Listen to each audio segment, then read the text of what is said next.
చెప్పుకునే విధానం ఏంటంటే ఈ ఎక్స్ పెరిగితే ఇక యారో మార్కు పైకి ఇచ్చిన అంటే పెరుగుతుంది అని అర్థం. వై పెరుగుతుంది. ఎక్స్ కామా వై అనే రెండు విలువలు తీసుకుంటే ఎక్స్ పెరిగితే వై పెరుగుతుంది. యారో మార్కు పైకి ఇచ్చినంటే పెరుగుతుందని అర్థం. ఎక్స్ తగ్గితే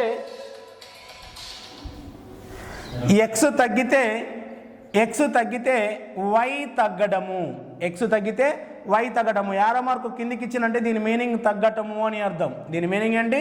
తగ్గటము అని అర్థం. దీన్ని మనం అనులోమానుపాతం అంటాం. దీన్ని ఎలా తెలియజేస్తామంటే X is directly proportional to Y అనే దాని ద్వారా తెలియజేస్తాం. X is directly proportional to Y అని ద్వారా తెలియజేస్తాం.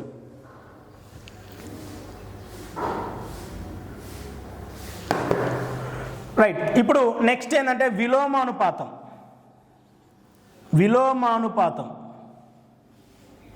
Inverse ratio. మరి విలోమానుపాతం అంటే ఏంటి? ఇందాక మనం చెప్పుకున్నాం, ఒకటి పెరిగితే మరొకటి తగ్గటం. X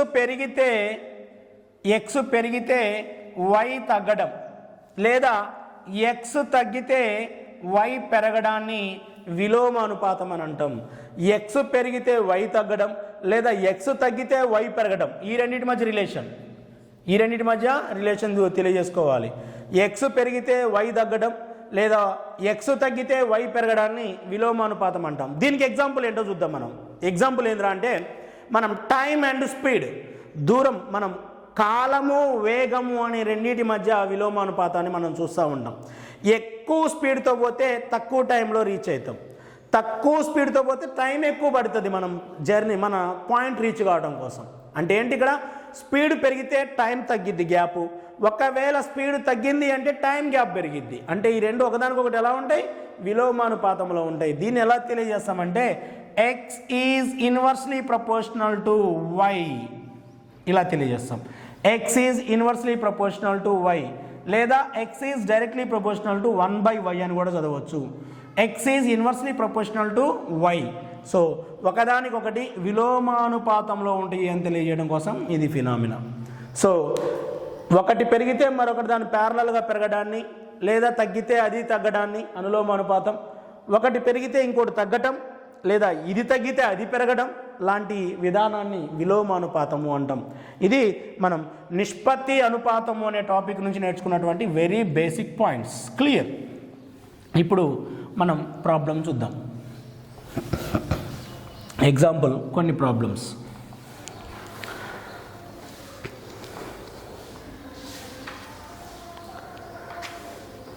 right. మనం నేర్చుకున్నాం ఆల్రెడీ అనుపాతముల గురించి కొన్ని ఇంపార్టెంట్ ప్రాబ్లమ్స్ ఎగ్జాంపుల్గా తీసుకుంటా ఉంటాం. Right down 1 run. 4, 9, 12 4, 9, 12 చతుర్థ అనుపాతం ఎంత అని క్వశ్చన్ అడుగుతారు ఇలా. సో క్వశ్చన్ ఏమని అడుగుతాడు? 4, 9, 12 చతుర్థ అనుపాతము ఎంత అని క్వశ్చన్ అడుగుతాడు. చతుర్థ అనుపాతము అంటే మనం ఫార్ములా ఏం నేర్చుకున్నాం? సింపుల్గా ఒకసారి గుర్తు తెచ్చుకోండి. A/B=C/D అయితే ఏం చెప్పినాం? BC = AD అని చెప్పినాం. చతుర్థము అంటే D = ఏం చెప్పినాం? BC/A. So BC/A, D = BC/A. ఇక్కడ ఇచ్చిన వాటిల నుంచి చతుర్థానుపాతం ఏంటి అనేది కనుక్కోవాలి. మనకి ఏం గుర్తుండాలి? ఈ విలువ BC/A అనేది గుర్తుండాలి. మరి గుర్తుంటుందా? గుర్తుండదు. గుర్తు లేకపోయినా ఆన్సర్ ఎలా చేయొచ్చో చూద్దాం. ఇది ప్రాబ్లం. 4, 9, 12 చతుర్థ అనుపాతం ఎంత అంటే ఇది A, ఇది B, ఇది C. అసలు ఏంటి ఈ ఫార్ములాల గోల్ ఏంటంటే ఇక్కడ ఈ రెండు మధ్య పదాలన్నీ నీకు అర్థమైపోయినాయి. ఎందుకు? ABCD అని 4 పదాలు ఉంటాయి. ఈ రెండు మధ్య పదాలు. ఇది ఒక పదం, దీనికి ఇంకొక పదం కావాలి. ఇక్కడ ఒక పదం మిస్ అయిందనమాట. ఈ రెండింటి లబ్ధానికి సమానం అవటమే ప్రాబ్లం. ఈ రెండింటి లబ్ధానికి సమానం అవటమే ప్రాబ్లం. ఫస్ట్ మనం ఫార్ములా ద్వారా ఎలా చేయాలో చూద్దాం. ABC దెన్ చతుర్థానుపాతం అడిగిండు. D = BC 9 × 12/4. సో దీన్ని సింప్లిఫై చేస్తే ఎన్నిసార్లు పోతుంది? 4 1 4 మూల 12, 9 మూలు 27.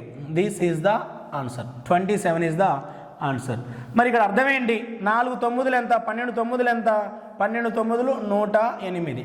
మరి 4ని ఏ నెంబర్తో మల్టిప్లై చేస్తే మనకు ఆన్సర్లు కనపడుతుంటాయి. 4ని ఏ నెంబర్ చేత మల్టిప్లై చేస్తే 108 అవుతుంది అంటే 27. 4 20 80, 4 28 108. సో ఇది సింపుల్గా ఏ ఫార్ములా గుర్తు లేకపోయినా చెప్పుకునేటువంటి పద్ధతి. ఈ రెండింటి లబ్ధం ఇక్కడున్న లబ్ధానికి సమానం కావాలి అంటే ఏం చేయాలి? ఈ రెండింటి లబ్ధాన్ని ఈ దీంతో భాగిస్తే ఈ విలువ వచ్చేస్తుంది. 4 1 4 3 12 9 3 27. అంటే నీకు ఫార్ములా గుర్తు లేకపోతే సింపుల్గా ఇలా చేసేయండి లాజిక్ తీసుకొని. Right, okay. The next problem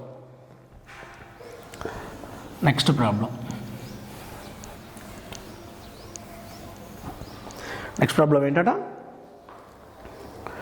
16, 36ల తృతీయ అనుపాత సంఖ్యను కనుగొనండి. 16, 36ల తృతీయ అనుపాత సంఖ్యను కనుగొనండి.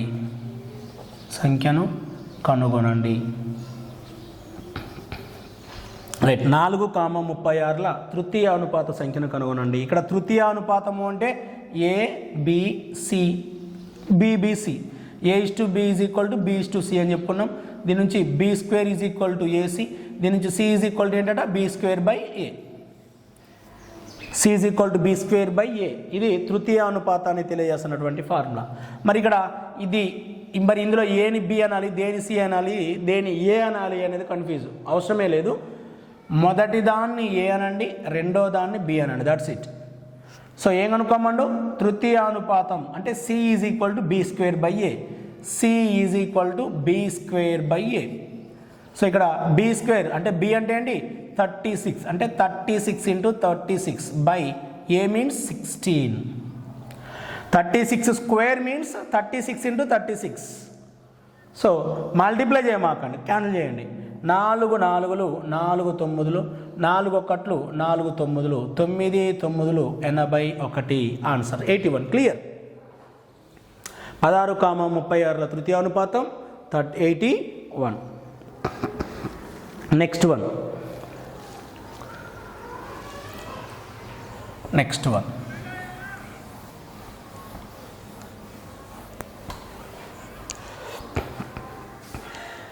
0.08, 0.08, 0.18 లా మధ్యమ అనుపాతం కనుగొనండి. మధ్యమ అనుపాతం.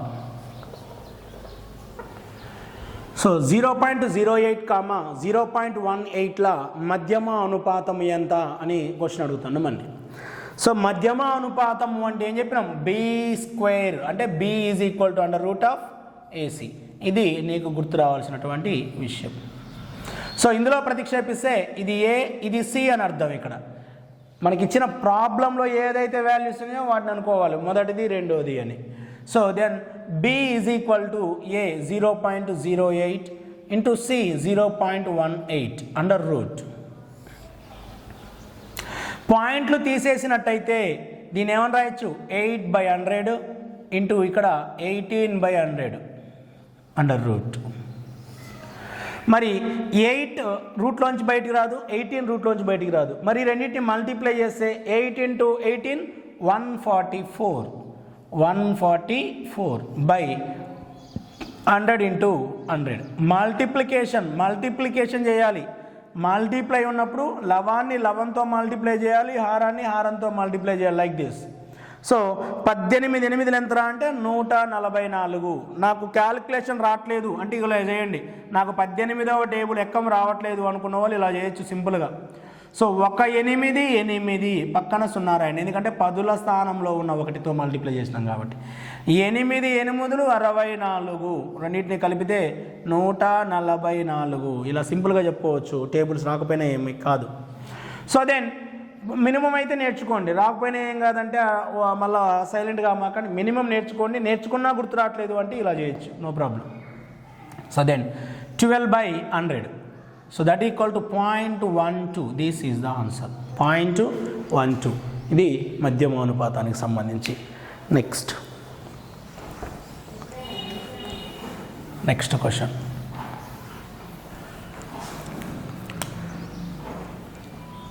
12,17 యొక్క వర్గ నిష్పత్తి ఎంత? 12,17 యొక్క వర్గ నిష్పత్తి ఎంత అని క్వశ్చన్ అడుగుతాడు. సో వర్గ నిష్పత్తి అంటే a/b యొక్క వర్గ నిష్పత్తి ఏం చెప్పినాం? a²:b². లైక్ 12:17 యొక్క వర్గ నిష్పత్తి అంటే 12²:17². ఇక్కడ 12² అంటే ఏంటి? 144. 17² అంటే ఏంటి? 289. This is the answer. Clear. Next problem చూద్దాం. 225 నిష్పత్తి 625 యొక్క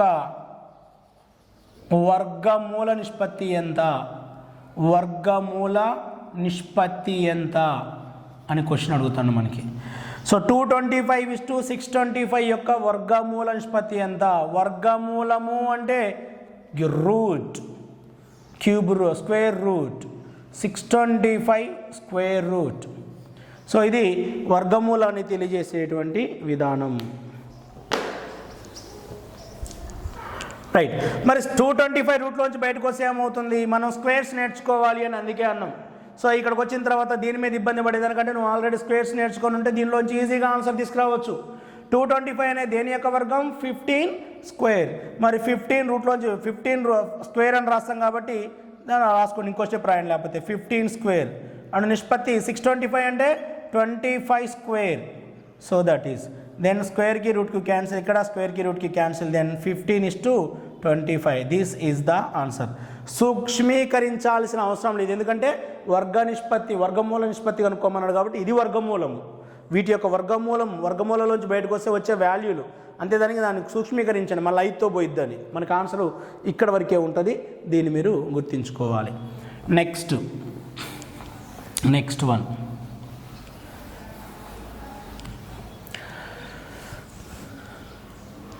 3:8 యొక్క 3:8 యొక్క ఘన నిష్పత్తి ఎంత? ఘన నిష్పత్తి ఎంత? 3:8 యొక్క ఘన నిష్పత్తి. a/b యొక్క ఘన నిష్పత్తి అని చెప్పినాం, a³:b³. మరి 3:8 యొక్క ఘన నిష్పత్తి ఏమవుతుంది? 3³8³. మరి 3³ అంటే 27, మరి 8³ అంటే 512. 512. This is the answer. ఇంకా నెక్స్ట్ వన్. ఇప్పుడు మనం ఆర్ఎస్ అగర్వాల్ బుక్ ఏదైతే ఉందో దాన్ని బేస్ చేసుకొని దాంట్లో ఉన్న క్వశ్చన్ టు క్వశ్చన్ అన్నీ చెప్పేసుకుందాం. సో ఆర్ఎస్ అగర్వాల్ బుక్లో నుంచి మనం క్వశ్చన్లు చెప్పుకుంటున్నాం. సో అర్థం చేసుకోవడానికి ప్రయత్నం చేయండి. ఆర్ఎస్ అగర్వాల్ బుక్ అనేది వెరీ స్టాండర్డ్ బుక్ ఇప్పుడు మనకు కాంపిటేటివ్ ఎగ్జామ్లో. కాబట్టి నేను ఆ బుక్ బేస్ మీదనే చెప్తాను కాబట్టి మీరు ఆ బుక్ను అర్థం చేసుకోవడానికి ప్రయత్నం చేయండి. అర్థం చేసుకుంటే మంచిగా ఉంటాయి. ఈజీ క్వశ్చన్స్ కాదు, ఎగ్జామ్లో వచ్చే క్వశ్చన్స్ నేర్చుకోవాలి. ఎగ్జామ్లో వచ్చే క్వశ్చన్స్ ఏంటి ఉన్నాయంటే మనం గతంలో అన్ని కాంపిటేటివ్ ఎగ్జామ్స్ మీరు వెరిఫై చేసుకోండి. ఆర్ఎస్ అగర్వాల్ బేస్లో ఆ స్టాండర్డ్ మీద క్వశ్చన్లు అడుగుతుంది కాబట్టి మనం ఆ స్టాండర్డ్లోనే చెప్పుకుంటున్నాం కాబట్టి వాటిని మీరు అర్థం చేసుకోవడానికి ఖచ్చితంగా ప్రయత్నం చేయాలి. రైట్. దాంట్లోంచి మొదటి క్వశ్చన్, ఆర్ఎస్ అగర్వాల్ బుక్లోంచి తీసుకునేటువంటి మొదటి question, a/b = 5:7. a/b = 5:7 and b/c = 6:11. b/c = 6:11 అయినా a/b/c విలువ ఎంత? a/b/c విలువ ఎంత? Like this. మనం ప్రతి చోట ఈ క్వశ్చన్ చూస్తూనే ఉంటాం. మనం నిన్న చెప్పుకున్నటువంటి టాపిక్ నిష్పత్తి అనుపాతము అనే టాపిక్ ఈరోజు చెప్పుకుంటున్నాం. సో మనం నిన్న చెప్పుకున్నటువంటి టాపిక్ ఏదైతే ఉందో అది బారు వడ్డీలో ఇక్కడ ఈ టైప్ ఆఫ్ క్వశ్చన్ ఒకటి ఉపయోగించినాం. అంటే ఈ నిష్పత్తి అనుపాతం బేస్ చేసుకొని ఆన్సర్ చేసినాం అక్కడ. అంటే నిష్పత్తి అనుపాతం అనేది మనం నేర్చుకుంటే అక్కడ క్వశ్చన్ చేయడానికి ఛాన్స్ ఈజీగా ఉంటుంది. కాబట్టి ఒక టాపిక్ మీద మరొక టాపిక్ డిపెండ్ అవుతుంది అని చెప్పడం కోసం చెప్పా. రైట్, ఇప్పుడు చూడండి, A:B యొక్క 5 నిష్పత్తి is equal to 5:7, B:C is equal to 6:11 అయినా A:B:C విలువ ఎంత? అసలు ఏంది కథ ఏంది అంటే ఇక్కడ A:Bలో మొదటి పదం A, రెండో పదం B, B:Cలో మొదటి పదం B, రెండో పదం C. అంటే ఒకసారి చూడండి, దీన్ని షార్ట్కట్ చెప్పేదానికంటే ముందు A:B అంటే ఏమని రాస్తాం? 5:7. B:C అని రాస్తాం. B:C ఈజ్ ఈక్వల్ టు ఏమని రాస్తాం? 6:11 అని రాస్తాం. అంటే ఏంటి ఇక్కడ A:B అనే నిష్పత్తిలో B అనేది ఏం తెలియజేసింది? 7 అనే నెంబర్ని తెలియజేసింది. మరి B:C అనే దాంట్లో B అనేది ఏం తెలియజేసింది? 6 అని తెలియజేసింది. మరి A అంటే 5, C అంటే 11, ఒక్కొక్కటే ఉన్నది కాబట్టి క్లియర్. మరి ఇక్కడ B అనే ప్లేస్లోకి వస్తే ఇక్కడ 7 ఉంది, ఇక్కడ 6 ఉంది. ఏం తీసుకోవాలి? 7ని తీసుకోవాలా, 6ని తీసుకోవాలా? అంటే అప్పుడు మనం తెలుసుకోవాల్సిన ప్రాసెస్ ఏంటంటే ఆ రెండింటిని ఈక్వల్ చేయాలి అని. ఆ రెండింటిని ఈక్వల్ చేయటమే ఈ ప్రాబ్లం యొక్క ఇంపార్టెన్స్. మరి ఎలా ఈక్వల్ చేస్తాం అంటే జనరల్గా మనం ఎలా ఈక్వల్ చేస్తామంటే ఈ రెండు ఈక్వల్ కావాలంటే ఏం చేయాలి అనేది మన నాలెడ్జ్. అది ఎక్కాల మీద మనకు వచ్చే టేబుల్స్ మీద డిపెండ్ అయ్యి ఉంటుంది. ఎలా? దీనినేమో 6తో మల్టిప్లై చేయాలి, దీనినేమో 7తో మల్టిప్లై చేయాలి. ఈ నిష్పత్తిని 6తో మల్టిప్లై చేస్తాను, ఈ నిష్పత్తిని 7తో మల్టిప్లై చేస్తాను. సార్ మల్టిప్లై చేయడం వల్ల ఏమైనా ప్రాబ్లమా? మనం ఆల్రెడీ నేర్చుకున్నటువంటి ఒక బేసిక్ పాయింట్, ఏదైనా ఒక నిష్పత్తిని ఒక స్థిర సంఖ్య చేత గుణించినా లేదా భాగించినా ఆ నిష్పత్తిలో ఎటువంటి మార్పు ఉండదు. మన మ్యాథ్స్కి ఒక గొప్పతనం ఉంది. మనం ఏ సంఖ్య చేతైనా గుణించవచ్చు, ఏ సంఖ్య చేతైనా భాగించవచ్చు, ఏమైనా చేయొచ్చు. ఆ విలువలో మార్పు లేనంతసేపు, ఒక విలువలో మార్పు లేనంతసేపు ఏమైనా చేయొచ్చు. మ్యాథ్స్కి ఉన్నటువంటి ఈజీనెస్ ఇది. సో నువ్వు ఎక్స్ అనుకుంటావు, ఎక్స్తో మల్టిప్లై చేస్తావు, వై అనుకుంటావు, వైతో మల్టిప్లై చేస్తావు, వాట్ ఎవర్. మ్యాథ్స్ అంటే ఇచ్చిన విలువలో మార్పు లేనంతసేపు నువ్వు ఏమైనా చేయొచ్చు, ఏమైనా అనుకోవచ్చు. ఇప్పుడు దీంట్లో మార్పు లేదు కాబట్టి నేను మల్టిప్లై చేసుకుంటాను. ఒక సంఖ్య చేత గుణించినా లేదా భాగించిన మార్పు ఉండదు కాబట్టి చేసుకోవచ్చు. సో చేస్తే ఏమవుతుంది? ఇప్పుడు ఈ 6 × 5 30. సో 6 7 42. ఇక్కడ మళ్ళీ 7 6 42, 7 11 77. ఇప్పుడు చూడు B అనే విలువ ఈక్వల్ అయిపోయింది. సో దేర్ ఫోర్ ఇప్పుడు A:B:C ఈజ్ ఈక్వల్ టు ఏమని చెప్పొచ్చు? A:B:C ఈజ్ ఈక్వల్ టు 30 నిష్పత్తి 42 నిష్పత్తి 77. That's it. This is the answer. 30 నిష్పత్తి 42 నిష్పత్తి 77. ఇది దీనినే మనం షార్ట్కట్లో చెప్పుకుంటా ఉన్నాం. అసలు పద్ధతిని వదిలిపెట్టి మనం రానటువంటి పద్ధతి నేర్చుకున్నాం. దానివల్ల ఇబ్బంది పడ్డటువంటి లాస్ట్ టైం ఎగ్జామ్ బిట్ కూడా ఒకటి ఉన్నది. అదేంటో కూడా నేను చెప్తా. సో మనం దీని యొక్క షార్ట్కట్ ఎలా ఉంటుందో చూద్దాం. మరి A:B అనే నిష్పత్తి ఇచ్చిండు, B:C అనే నిష్పత్తి ఇచ్చిండు.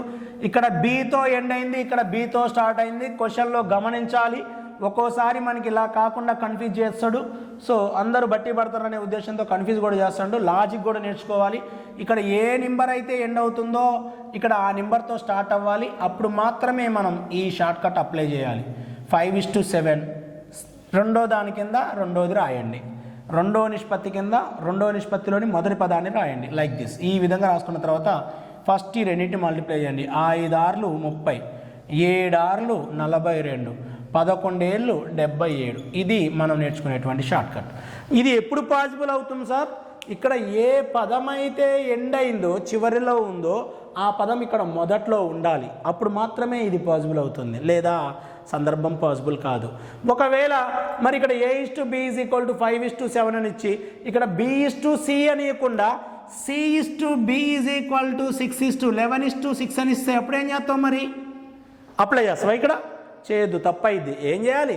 దీన్ని ఇలా మార్చుకోవాలి. మనం B:Cగా మార్చుకోవాలి. పదాలని మార్చి అప్పుడు అప్లై చేస్తే ఆన్సర్ వస్తుంది. This is the short cut.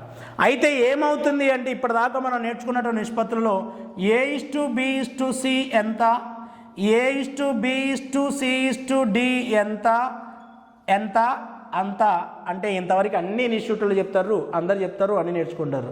అయితే ఎగ్జామినర్ ఏం ఆలోచించిందంటే వీళ్ళంతా ఈ విధంగా నేర్చుకుంటారు అనేది ఈ నాలెడ్జ్ కాదు, నాకు కావాల్సినది ఈ నాలెడ్జి అని చెప్పేసి లాస్ట్ టైం ఎగ్జామ్లో బిట్ ఇచ్చిండు. సగం కాదు 99% బిట్ చేయలేదు ఎవరు. ఏంటి A:B:C నేర్చుకొని పోయిన ఎగ్జామ్లోకి, A:B:C:D నేర్చుకొని పోయిన ఎగ్జామ్లోకి ఈ రెండింటిలో నుంచి ఒక బిట్ వస్తుందని ఆలోచించుకున్నావు. కానీ ఎగ్జామినర్ ఏం ఆలోచించిందంటే A:B:C:D E ఎంత అని క్వశ్చన్ అడిగిండు. ఫినిష్. అందరూ ఏమనుకుంటారు, నిష్పత్తి అనుపాతంలోంచి క్వశ్చన్ వస్తుంది, ఈజీ టాపిక్, ఈజీ బిట్టు, ఈజీగా చేయొచ్చు అనుకుని ఎగ్జామ్లోకి పోతే ఇలా చూపెట్టిండు బిట్టుని. కాబట్టి ఎప్పుడు కూడా మనం ఏది కూడా మనం ఎక్స్పెక్ట్ చేయొద్దు. ఎగ్జామ్ హాల్లో కూర్చున్న తర్వాత పేపర్ ఎలా ఉంటే అలా చేయాలి, అంతే తప్ప ఇలా వస్తాయి బిట్లు అని ఎప్పుడైతే నువ్వు ఎక్స్పెక్టేషన్ పెట్టుకొని పోతావో అప్పుడు నువ్వు ఖచ్చితంగా ఎగ్జామ్లో సక్సెస్ కాలేవు. ఎందుకంటే నువ్వు ఏదైతే అనుకున్నావో అది ఎగ్జామ్లో లేకపోయేసరికి నువ్వు డిసప్పాయింట్ అవుతావు. ఈ ఎగ్జామ్లో డిసప్పాయింట్ అయితే ఎగ్జామ్ సరిగ్గా చేయలేం, దానివల్ల జాబ్ రాదు. కాబట్టి ఎప్పుడు కూడా నీకు అనుకూలంగా ఎగ్జామ్ హాల్లోకి ఆలోచించుకొని పోవద్దు. ఎగ్జామ్ పేపర్ ఎలా వచ్చినా చేయాలి అనే కాన్ఫిడెంట్ తోటి బయటకు లోపలికి వెళ్ళాలి. అంటే ఎగ్జామ్ పేపర్ ఎలా వచ్చినా చేయాలి అంటే ఎప్పుడు చేస్తావు నువ్వు? మరి ఎప్పుడు చేస్తావు? అన్ని బిట్లు అంత స్టాండర్డ్ అంతా నేర్చుకొని పోతే నువ్వు చేస్తావు. అంతేగాని ఎలా వచ్చినా చేయాలి అని ఏమి నేర్చుకోకుండా ఎగ్జామ్లోకి పోయి ఎట్లా చేస్తావు? కాబట్టి ఎలా వచ్చినా చేయాలి అంటే ఏ మోడల్ అయినా మనం ఉన్నా, ఎన్ని మోడల్స్ ఉంటే అన్ని మోడల్స్ మనం టచ్ చేస్తూనే ఉండాలి. అన్లిమిటెడ్. ఇక్కడ సరిపోయింది, ఈ బుక్ సరిపోయింది, ఈ మోడల్ సరిపోయినాయి, ఈ సిలబస్ సరిపోయింది, ఇక లేదు అనేది ఉండదు. అర్థమెటిక్ అనేది అన్లిమిటెడ్ సిలబస్, ఎన్ని మోడల్స్ అయినా తీసుకురావచ్చు. ఇప్పుడు మన ఎగ్జామ్ అనేది RS Agarwal book standard maintain చేస్తుంది. దాటిపోవచ్చు అవసరమైతే, దాటిపోయి కూడా మనం నేర్చుకోవాలి. Right. Next question. A:B = 3:4. A:B = 3:4 and B:C = 8:9 and B:C = 8:9 అయినా ఏం కనుక్కోమంటాడు? A:C విలువ ఎంత అంటే మొదటి పదము చివరి పదము ఎంత అని అడుగుతాడు. A:B = 3:4 అండ్ B:C = 8:9 అయితే A:C విలువ ఎంత అని మన క్వశ్చన్ అడుగుతాడు. ఎలా చేయాలో చూద్దాం మరి. సో ఇక్కడ A:B అంటే మనం నేర్చుకున్నటువంటి మొదటి పద్ధతి, రెండవ పద్ధతి. ఆల్రెడీ ప్రాబ్లం ఎలా చేయాలి అంటే మ్యాథమెటికల్ ఓరియంటల్ ఎలా చేయాలనేది నీకు ఆల్రెడీ నేను చెప్పా. ఇక షార్ట్కట్ ఫామ్లో చూసినట్టయితే 3:4 రెండవ నిష్పత్తి కింద రెండవ నిష్పత్తిలోని మొదటి పదం రాయాలి. 8:9. సో చాలామందికి మ్యాక్సిమం అందరికీ తెలిసినటువంటి బిట్ ఇదే. సో 8 3 ఎంత? 8 3 24, 8 4 32, 9 4 36. ఏమైనా క్యాన్సిలేషన్ ఉందా? సో 4తో పోతుంది కదా. 4 6 24, 4 8 32, 4 9 36. This is the ratio. మరి ఇక్కడ ఏంటిది? ఇది A:B:C = రేషియో. కానీ మన అడిగింది ఏంటి ఇక్కడ బిట్టు? మరి A:C రేషియో అడిగిండు. A:C రేషియో మాత్రమే అడిగిండు. అంటే మొదటి పదాన్ని ఇక్కడ చివరి పదాన్ని అడగడం జరిగింది. మరి మొదటి పదం ఏంటి? 6. మరి చివరి పదం ఏంటి? 9. సో దీన్ని సింప్లిఫై చేయొచ్చుగా. మళ్ళీ 3 2 3 3. దీని ఆన్సర్ అల్టిమేట్గా 2:3. ఇలా చేయవచ్చు.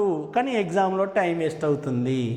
ఇంకా ఈజీగా ఈ టైప్ ఆఫ్ బిట్ ఇచ్చినప్పుడు 1 సెకండ్లో ఆన్సర్ చేసే ప్రాసెస్లో ఏమైనా ఉంటే, అంటే మనం బిట్టు చూడగానే ఎంత తక్కువ టైంలో చేయగలమో అంత తక్కువ టైంని మనం ప్రిపేర్ అయిపోవాలి ఎగ్జామ్కి. మరి ఈ బిట్టు చూసినప్పుడు మనకి ఏం గుర్తు రావాలంటే ఇలా కూడా చేయవచ్చు అని గుర్తు రావాలి. ఫర్ ఎగ్జాంపుల్ A:B అంటే A/B అని రాయొచ్చు కదా. మరి B:C అంటే B/C అని రాయొచ్చు కదా. ఈ రెండింటిని మల్టిప్లై చేస్తే B క్యాన్సిల్ అయిపోయింది కదా. ఏం మిగిలింది? A/C. దట్ ఈక్వల్ టు ఏంటి? A:C. అంటే ఈ ప్రాసెస్ని మనం ఫాలో కావచ్చు కదా. అంటే ఈ ప్రాసెస్ ప్రకారం ఏంటి? 3/4 × 8/9. 3/4 × 8/9. 2 నిష్పత్తుల లబ్ధం చేస్తున్నాం మనం. So 4 1 4 2, 3 1 3 3. Therefore 2/3 that equal to 2:3. That is the answer. తక్కువ టైంలో ఆన్సర్ అయిపోయింది.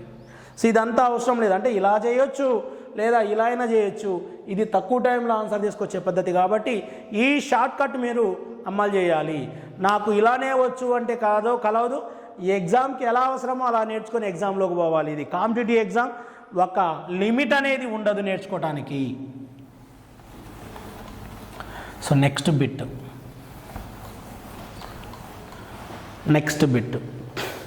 A/B is equal to 8:15.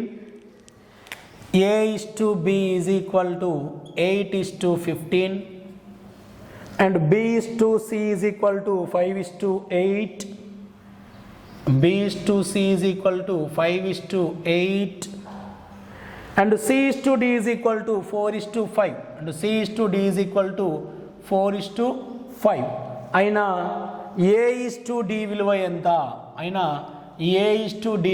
ఎంత అని క్వశ్చన్ అడిగిండు. ఇక్కడ కూడా ఏమడిగిండు, మొదటి పదాన్ని చివరి పదాన్ని అడిగిండు.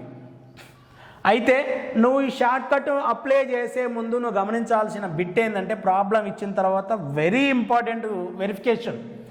ఇక్కడ బీతో ఎండ్ అయింది, ఇక్కడ బీతో స్టార్ట్ అయింది, ఇక్కడ సితో ఎండ్ అయింది, ఇక్కడ సితో స్టార్ట్ అయింది. ఈ వెరిఫికేషన్ చాలా ఇంపార్టెంట్. ఎందుకంటే ఒక్కోసారి కన్ఫ్యూజ్ చేస్తాడు, అసలు వీడు ఎలెక్టివ్ ఉండా లేడా, పూర్తిగా సబ్జెక్ట్ నేర్చుకొని వచ్చిండా లేడా అని నిన్ను వెరిఫై చేయడం కోసం A/B ఇలా ఇస్తాడు bit. A/B is equal to 8:15, C/B is equal to 8:5 and C/D is equal to 4:5. అయితే A/D ఎంత ఎంత ఈజీ ప్రాబ్లం ఇచ్చిండ్రా అని ఆన్సర్ చేయడానికి ఛాన్స్ ఉంటుంది. డైరెక్ట్గా ప్రాబ్లం కనపడగానే టకా ఆన్సర్ చేస్తూనే ఉంటారు. ఆన్సర్ ఎగ్జామ్లో ఉండొచ్చు, ఉండకపోవచ్చు, నువ్వు ఇబ్బంది పడవచ్చు. ఏం చేయాలి మరి, ఇక్కడ బీతో ఎండ్ అయ్యి ఇక్కడ బీతో స్టార్ట్ అయిందా లేదా, కాలే కదా, కాబట్టి దీన్ని మనం చేంజ్ చేసుకోవాలి ఇలా. సో ఇది ఒక్కోసారి ప్రాబ్లం కన్ఫ్యూజ్ చేయడం కోసం, మన ఇబ్బంది పెట్టడం కోసం, మనం టెస్ట్ చేయడం కోసం బిట్టును మార్చిస్తుంటాడు, ఇండైరెక్ట్గా ఇస్తాడు, మనం డైరెక్ట్గా కన్వర్ట్ చేసుకోవాలి. ఈ విధంగా 99% విద్యార్థులు ఫెయిల్ అయిన వాళ్ళు ఉన్నారు క్లియర్గా నేర్చుకోకపోవడం వల్ల. సో కాబట్టి జాగ్రత్త స్టూడెంట్స్. రైట్, ఇప్పుడు మొదటి పదం చివరి పదం అడిగినప్పుడు ఏంటి, multiplication method. 8/15 into 5/8 into 4/5, that's it. మొదటి పదం చివరి పదం అడిగినప్పుడు నిష్పత్తుల లబ్ధాన్ని తీసుకోండి, డైరెక్ట్ ఆన్సర్ వచ్చేస్తుంది.